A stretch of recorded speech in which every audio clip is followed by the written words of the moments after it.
Videomu beğenir, paylaşırsanız çok sevinirim. Abone olmadıysanız lütfen abone olun. 8 bardak undan kocaman bir tane ekmek çıktı. Hoş geldiniz. Bugün tam buğday unundan ekmek yapıyorum. 8 bardak su bardağıyla. Burada bir yemek kaşığı maya, bir tatlı kaşığı şeker, bir tatlı kaşığı tuz. Burada ılık 4 bardak suyumuz var. Bunu da dökelim. Burada bir çay bardağı yağımız var. Hamurumuzu yoğuruyoruz.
Hamurumuzu yoğurduk.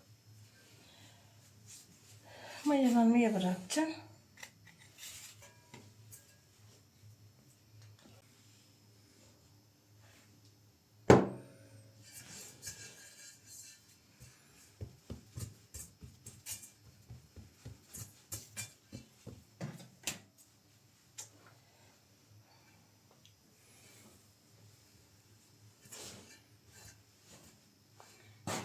Mayalanınca görüşürüz.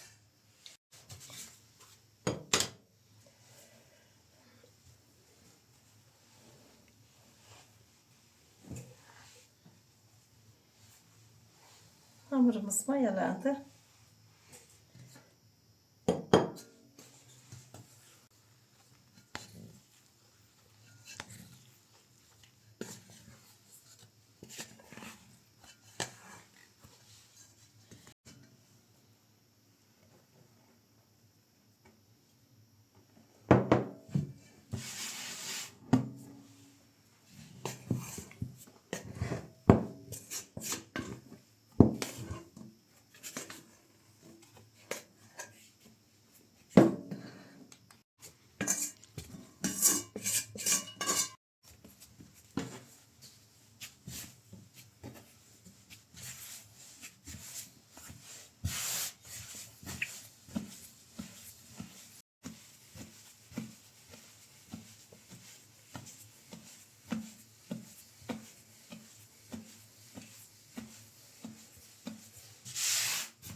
Tam buğday unundan yapacağımız ekmeği güzelce mayalandırıyoruz. Üzerine örterek.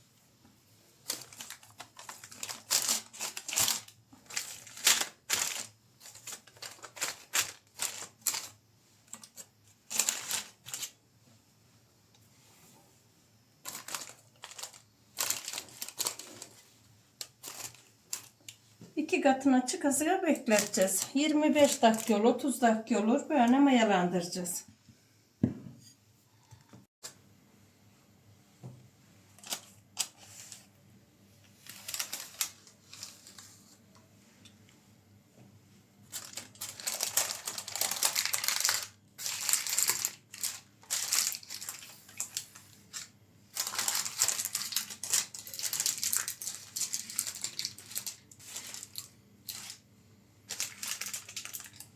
Hamurumuz mayalandı.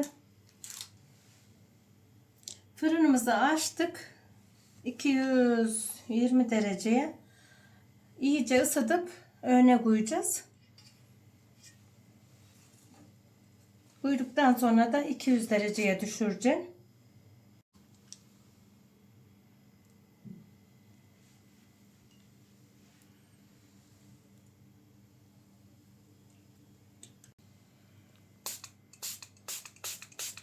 Biraz sonra su püskürtüyor.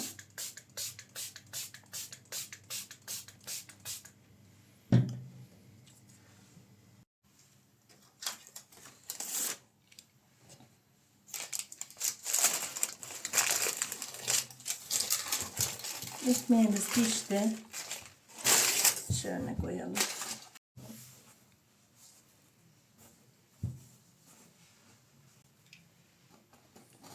Ekmeğimiz daha soğumadı. Şöyle bir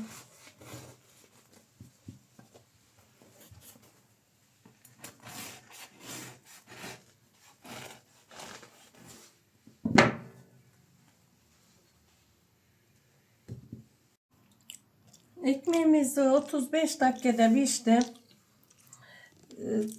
Kaynar olduğu için bıçağına şey oldu da inan hamurlaşma falan yok. Gayet güzel, çok güzel pişmiş.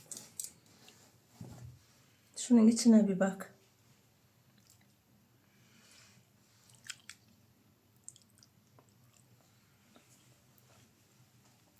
Tadı da güzel. Ben çoktan etmiyordum bu tam buğday unundan ekmek.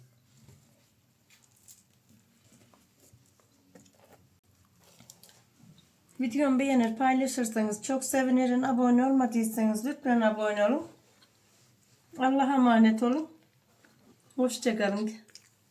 8 bardak undan kocaman bir tane ekmek çıktı.